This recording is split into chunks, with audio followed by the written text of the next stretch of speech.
A world free of mind. Eine Welt ohne Mühe. Un mondo senza mura. A world free of mind. 鉱山のない世界。 Swiss Basmin. Eine Welt ohne Świat bez Eine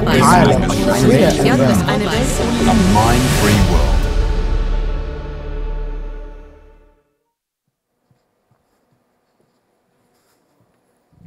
Excellencies, ladies and gentlemen, bonjour et bienvenue.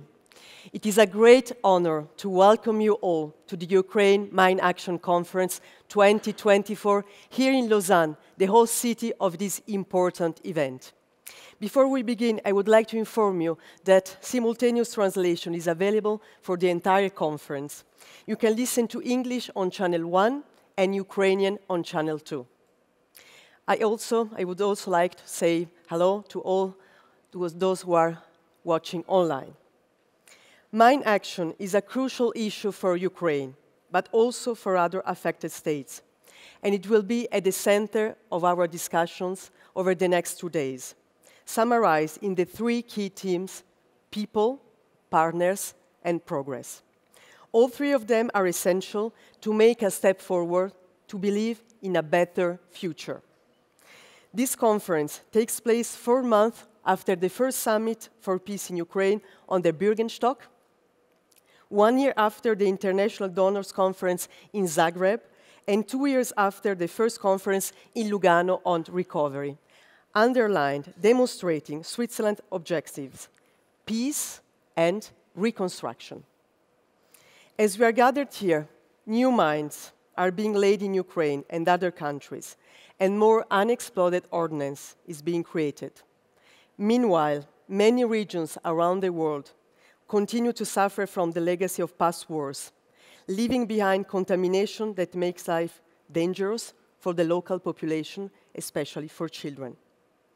We meet today and tomorrow here in Lausanne to discuss the challenges and to seek ways to overcome them together and to speed up our advancement.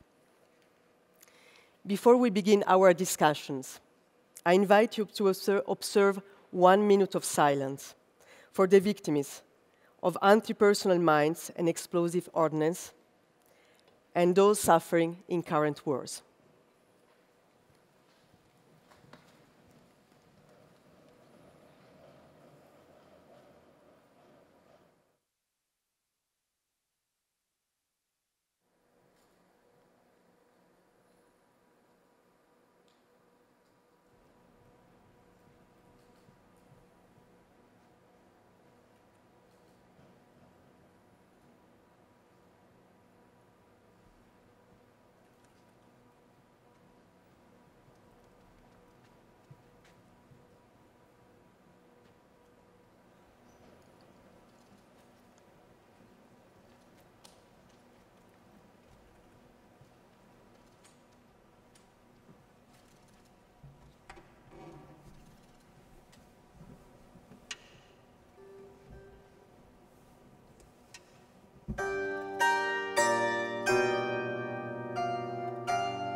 I would like to thank our musicians. It's a trio that was formed specifically for us for this conference. Yulia Shevchenko, she's a Ukrainian musician, singer, and as you can see, a virtuoso of a traditional instrument called the bandura. She now lives in Switzerland. Yulia left Ukraine for Switzerland in 2022 when the war broke out. Davide Di Pilato is Italian. Liga Lietskalnina is Latvian. And both studied at the Conservatorio della Svizzera Italiana in Lugano. We will have the pleasure to hear them again later. Thank you.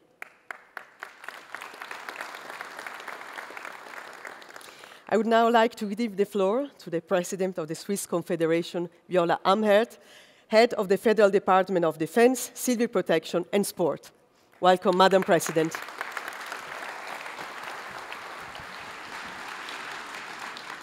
Prime Minister, Excellencies, ladies and gentlemen, it is an honor to welcome you, Prime Minister, to Lausanne and to open this conference with you.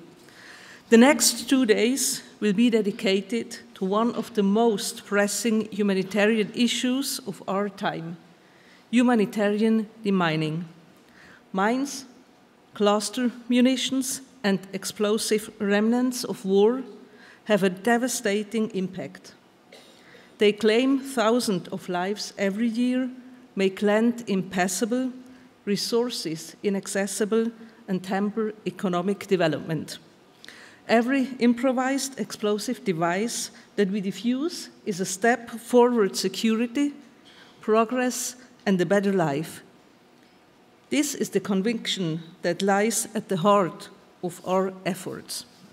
Today, humanitarian mine action is faced with major challenges.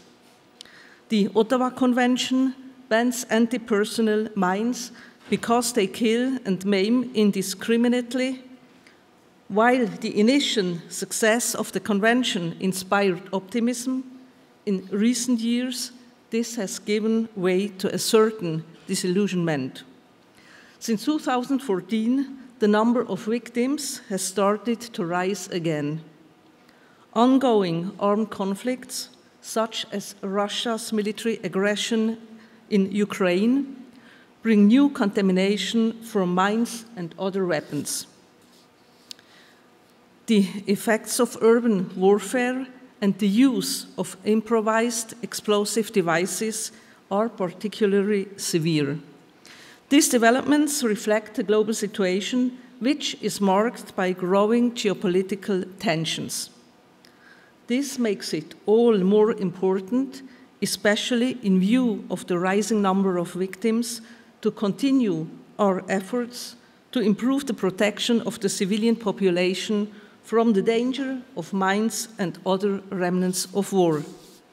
Humanitarian demining is not only a matter of safety, but also a precondition for recovery, in particular for the resumption of agricultural production and the education of children. I call on all states to join the Ottawa Convention and the Convention on Cluster Munitions and to support them to the best of their abilities. Excellencies, ladies and gentlemen, 4 months ago, the international community met on the Bürgenstock for the Summit on Peace in Ukraine. At the opening, I spoke of our goal to set in motion a process that will lead us to a just and lasting peace in Ukraine. The current conference follows on from this because living in peace also means being free from the fear of mines and remnants of war. Switzerland has been committed to humanitarian demining for over 30 years. We support projects in affected countries and deploy specialist military personnel. We are also committed to the diplomatic, legal, and practical implementation of the relevant conventions around the world.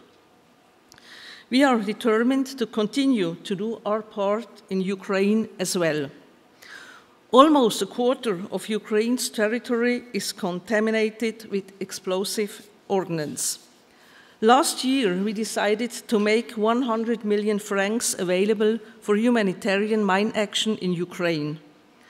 The Geneva International Center for Humanitarian Demining and the Fondation Suisse de Déminage are primarily responsible for implementing this program. Projects will be developed in close cooperation with Ukraine's civilian authorities. They will include mine and explosive ordnance clearance, the promotion of standards and quality in mine clearance, training and operational and material support. Last year, we provided the State Emergency Service of Ukraine with a remote-controlled demining machine from the Digger Foundation. This year, we will deliver 3 more machines from Global Clearance Solutions and provide local training and support. This will enable Ukraine to carry out effective and safe demining operations independently in the future. Excellencies, ladies and gentlemen, for today's Ukraine Mine Action Conference here in Lausanne, we have set ourselves the following goals. We aim to raise awareness of the importance of humanitarian mine action in Ukraine and worldwide. Stimulate further going forward based on the Ukrainian mine action strategy, which provides guidance for current and future partnerships, and showcase innovative solutions that will make mine clearance safer and more effective worldwide. 3 thematic areas were defined in the run-up of the Ukraine Mine Action Conference: people, partners, progress. First, the people. In the face of the immense suffering and lasting damage caused by mines, cluster munition, and explosive remnants of war, we must act decisively. Contamination in conflict areas also affect many countries not involved in the conflict. For example, food prices are rising in many countries because Ukrainian land cannot be used safely and productively. Then, the partners. Our aim is for other countries that are also affected by mines or that are providing aid to share their experiences with Ukraine and its partners. For mine action to be effective, governments, international organizations, NGOs, the private sector, and the scientific community must work closely together, and they are all gathered here in Lausanne today. And finally, progress. We must work continuously to make humanitarian mine action safer and more effective. We need to find innovative solutions, for example, by combining the use of artificial intelligence, powerful drones, and robots. The resources we use to clear mines in Ukraine today are also an investment to improve humanitarian demining globally in the future. Excellencies, ladies and gentlemen, humanitarian demining is part of Switzerland's humanitarian tradition. We want to help alleviate suffering and enable sustainable development. That is also the aim of this conference, which we have organized together with Ukraine. In closing, I would like to express my sincere thanks to all of you for your dedication and commitment. Your presence here underscores the crucial support that is so urgently needed and that the people living in mine-affected countries deserve. Thank you very much.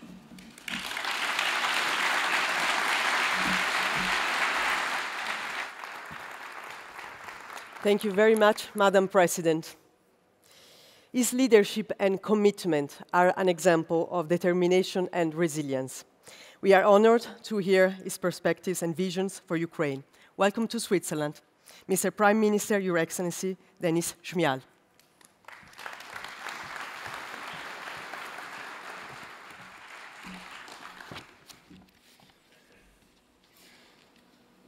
Distinguished Madam President, Excellencies, dear friends, dear colleagues, partners, dear ladies and gentlemen. First and foremost, I would like to thank Switzerland for organizing this conference and for all the support it has provided to our country, to my country. We are grateful for the economic, humanitarian, technical, energy assistance, as well as for contribution and efforts in the field of humanitarian demining. This clearly demonstrates your commitment to security and peace for all. Today we are joined by more than 50 officials, delegations from various parts of the world. I am grateful to each participant and to all the nations that support Ukraine's demining efforts. We face an enormous task. No such demining efforts has been needed in the 21st century, as Ukraine has become the most mined country in the world. Russia's invasion has led to about a quarter of our country being potentially covered with mines and unexploded bombs. The scale of this challenge is truly massive. We are talking about an area of approximately 140,000 square kilometers, nearly 3 times the size of Switzerland. Behind these numbers lies the safety and lives of millions of Ukrainians. And this challenge raises questions. Will farmers be able to cultivate their fields again? Will children be able to play outside safely? Will people be able to live without fear in their own homeland? Experts estimate that without accelerated demining efforts, up to 9,000 civilians could lose their lives. According to the World Bank, the full scope of humanitarian demining in Ukraine will cost around $37 billion, and this figure is likely to grow. Ukraine also requires over 10,000 deminers, as well as hundreds of demining machines. With the support of the international community, we are making steady progress on this path. This year, the government of Ukraine approved the National Mine Action Strategy until 2033, along with an operational plan for its implementation over the next 3 years. Our ambitious goal is to inspect the absolute majority of potentially mined areas by 2033, freeing Ukraine from the dangers of landmines. To achieve this, several key tasks lie ahead. First, we need to establish a competitive mine action management system. Second, we must build a long-term international coalition for Ukraine's demining efforts. Third, we aim to expand the production of demining equipment and adopt innovative methods and technologies.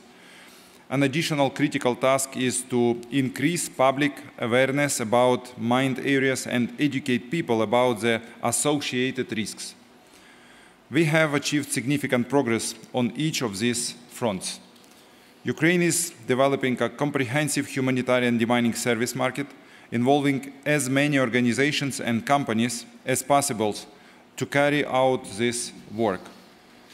These are so-called mine action operators, whose services are selected through transparent auctions.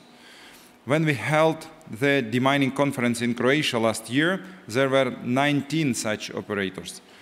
Today, that number has risen to 56, and it will continue to grow. We are employing an unprecedented range of the latest technologies and tools for demining, from advanced specialized machinery to artificial intelligence technologies. A single day's work with a large modern demining machine is equivalent to 100 days of manual labor. Ukraine has already started producing some of these machines, but we need your support in this area. This could involve joint ventures or localized production in Ukraine. A year ago, we had only 32 demining machines in operation. Now, there are almost 100. However, these numbers are still far from sufficient. We need more production facilities, training centers, operators, and funding for this work.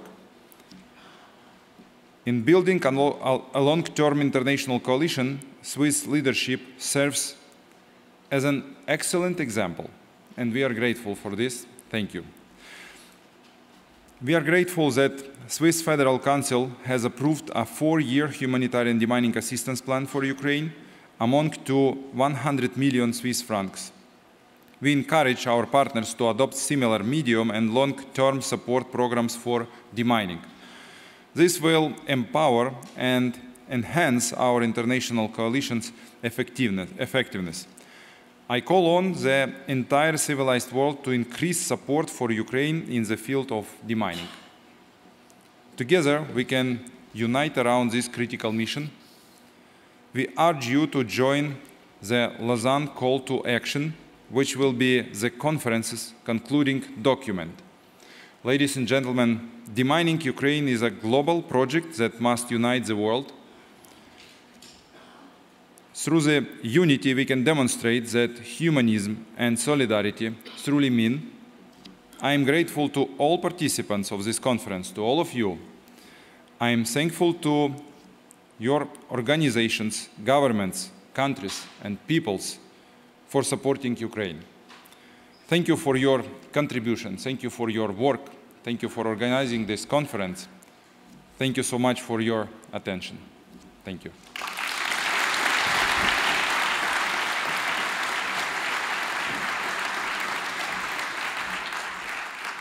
Thank you, Prime Minister Schmial, for your valuable words and for your unwavering commitment during these challenging times. Politicians play a crucial role in guiding us through difficult times and setting the agenda right. Many different actors across the society also contribute, making a positive impact and a driving change. Individuals whose engagement and courage is simply impressive and humbling. One of these persons is Giles Dooley. He started his career as a music photographer. 20 years ago, he changed his focus to documentary work, partnering with charities to highlight lesser-known stories deserving public attention and action.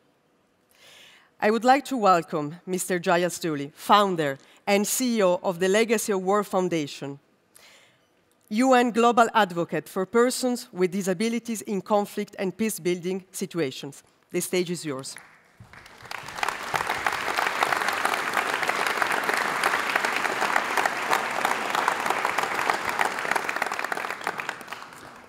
I arrived at this conference yesterday with a presentation, ready to sit on stage, and then I rethought, why am I here? There are so many experts in this room, politicians, donors, representatives of countries. And I thought, what is my purpose here? And yesterday I was speaking to a friend on the phone and we were talking about their work, and they said, thank you for reminding me of my purpose. That's why I love you as a friend. And I thought, that's why I am here, as a friend, to remind us all of our purpose in being here. I also wanted to make a statement about my shorts. I never wear shorts. I don't like the attention I get around my prosthetic legs. But I had 2 messages come to me this week from people who've been injured in conflict. The countries don't matter because I know this happens globally and has happened to me. One of them was telling me that him and his friends were asked to leave a swimming pool because people were upset at seeing their amputations. Another person told me they'd been asked to leave a cafe because seeing their prosthetics had upset some mothers in that room. So, again, as always, I'm changing things.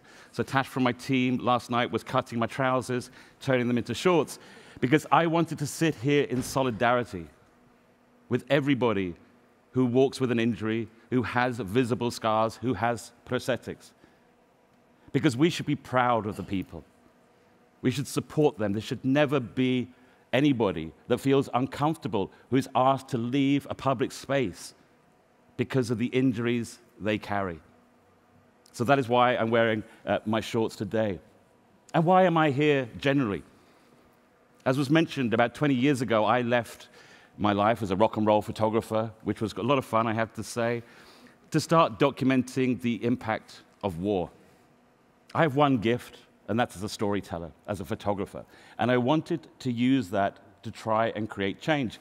I always said I was not a photojournalist. I was an angry man with a camera. And actually, the first project I did was in Angola with the Mines Advisory Group, looking at the legacy of landmines there. And I had never really come across this issue. And seeing these villages and children that have been maimed and killed because of these legacy weapons really affected me. And I knew that landmines, UXO, was going to be the main focus of my work. That's why I set up my foundation, Legacy of War Foundation, because it is so important that we realize that these weapons continue to kill long after peace treaties are signed. It was while doing this work in 2011 that I had what I say was a really bad day at the office in Afghanistan. I lost both my legs, my arm. I spent 1 year in hospital. But I was lucky enough to be able to return to work and continue what I do. 3 years after that injury, in 2015, 1 year after the war in Ukraine began, I went there to start documenting the impact of war. Again, most specifically, the issue of landmines. And I have continued to do that work. In fact, I just traveled 36 hours from the front lines near Kharkiv, where I was quite literally in the trenches. I still have the mud on my feet. And I can tell you, when you're near the front lines, the situation for UXO in landmines is greater than any of us can truly imagine. After 20 years of documenting conflict, I have never seen anything on that scale. It is truly overwhelming. And I have been overwhelmed by doing this work. 2 years ago, I was working near Bakhmut, some of the worst fighting in Ukraine. I have ambulances on the front line through my organization. We'd seen a lot of civilian casualties. And I needed a break. And I drove, and I didn't really know where I was going.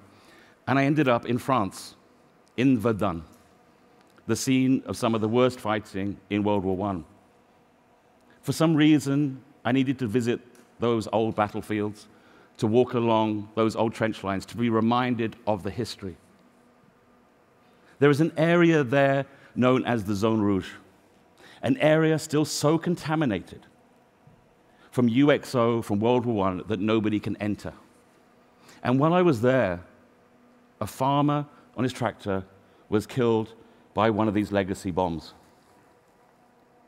It brought something home to me. It made me realize that if we do not clear the ordnance in Ukraine, there is a child not yet born that will die from this war.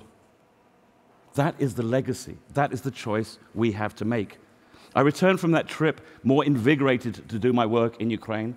I was visiting a lot of injured servicemen and civilians, many of them amputees, many of them in their darkest moments. And I would sit with them and I would say, I know what it is like to be in that moment, in that darkest moment where you see no future. But I said, look at me. I am an example of you can be a survivor. You can live a full life. My body was broken by war and hatred, but it was rebuilt by love. And there is no greater love than in Ukraine for those who have been injured in this terrible war. Now I continue to do my work, and it's not easy. I'm in pain most days. Physically, it can be very challenging for me. But I have a purpose. When I was injured, I spent 1 year in hospital. The first 46 days of that, when I was in intensive care, I could only communicate by blinking.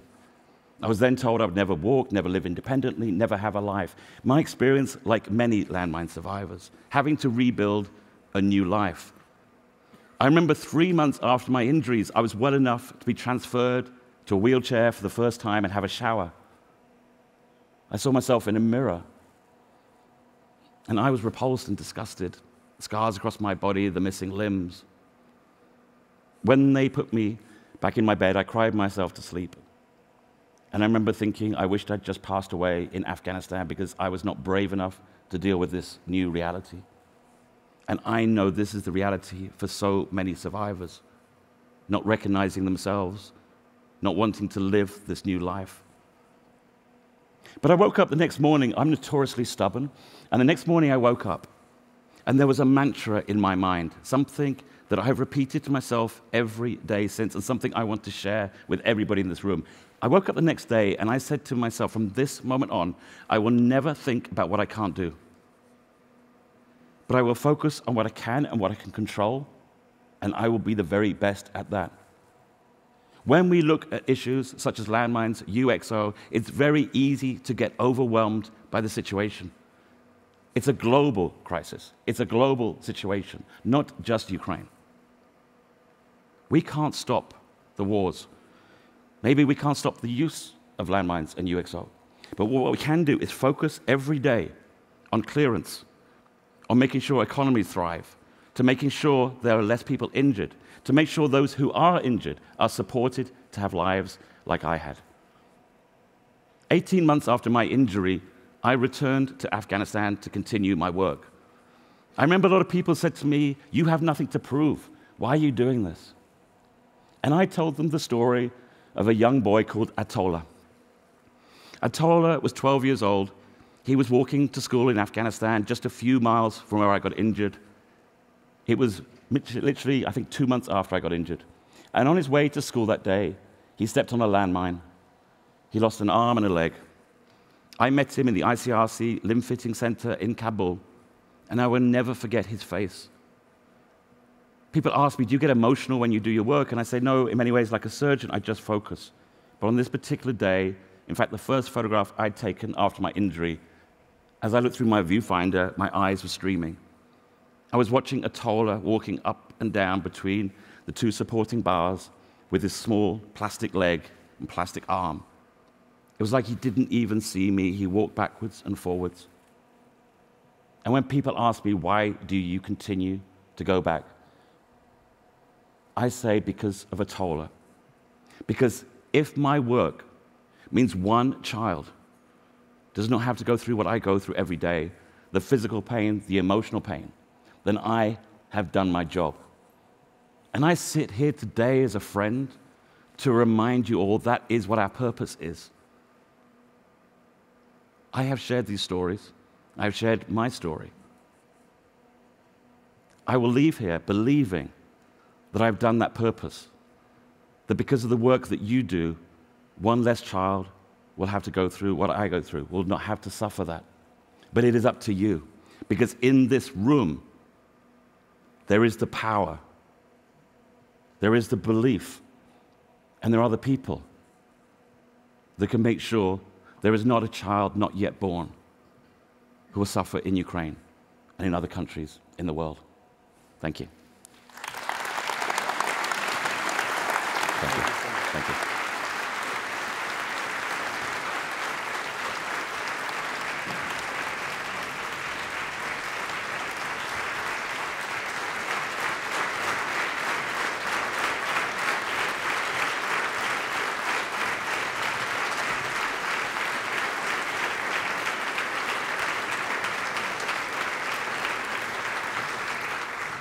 Thank you very much indeed, Mr. Dioli, for sharing your experience, for your moving speech, for speaking about love and purpose. Thank you very much indeed.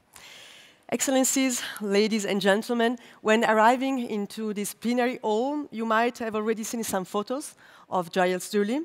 There is an exhibition right here outside in the hall. It's called Defining Futures, People, Tech and Teams for Mine-Free Ukraine.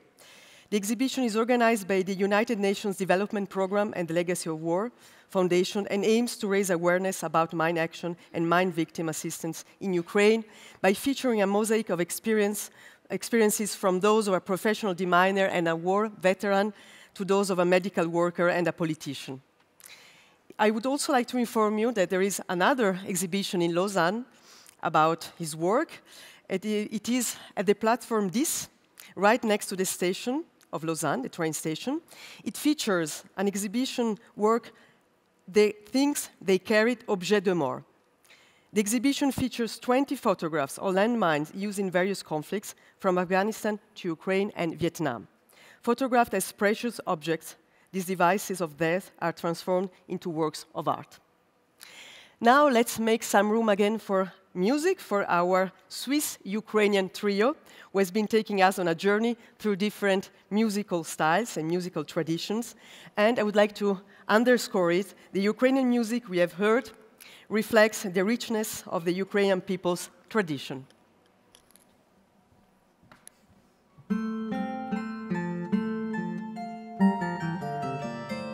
Down yonder green valley, where streamlets meander, when twilight is fading, I pensively roam, or at the bright noontide in solitude wander, amid the dark shades of the loneliest grove.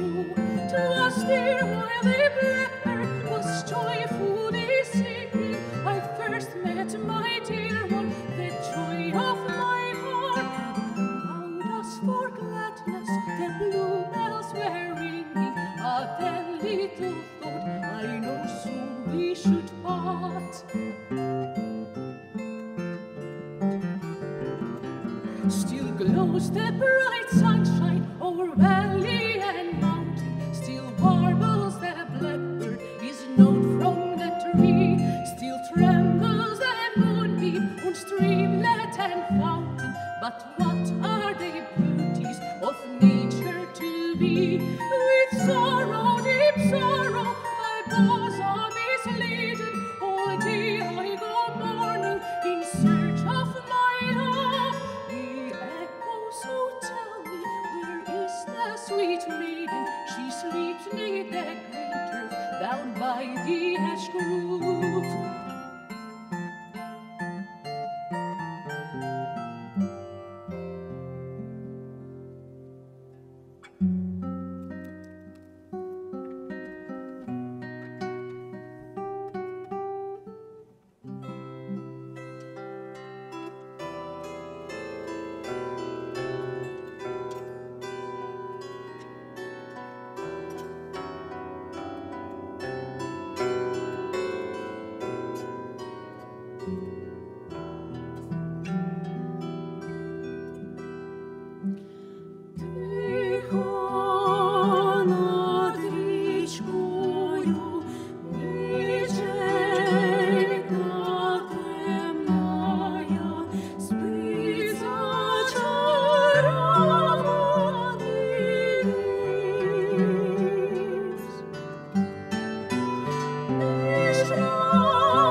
Thank you to our trio. Thank you to Yulia Shevchenko, Davide Di Pilato, and Liga Liedesklinian.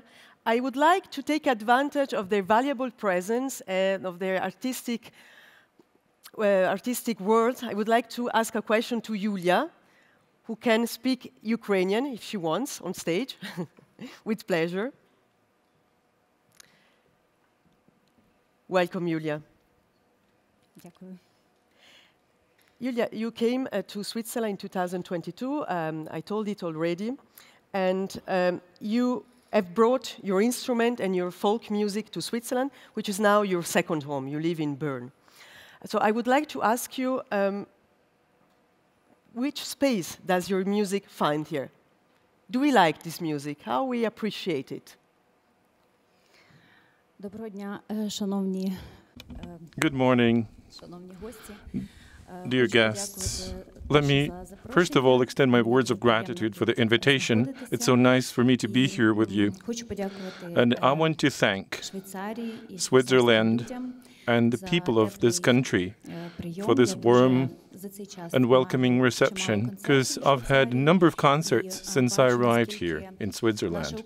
And I can see how our Ukrainian folk music and songs are enjoyed here in the country, and how much interest they trigger, and they inspire people to help Ukraine, and it opens up souls and paves the way for cultural exchange between Switzerland and Ukraine. It's so nice for me to realize that through the Ukrainian songs and my bandura play, I can show part of my country, part of our culture here in Switzerland, and get people to know about our music, hear it, enjoy our songs, and I can see a lot of positive feedbacks from this nation towards our country. And I'll see you later. Thank you very much indeed. Thank you.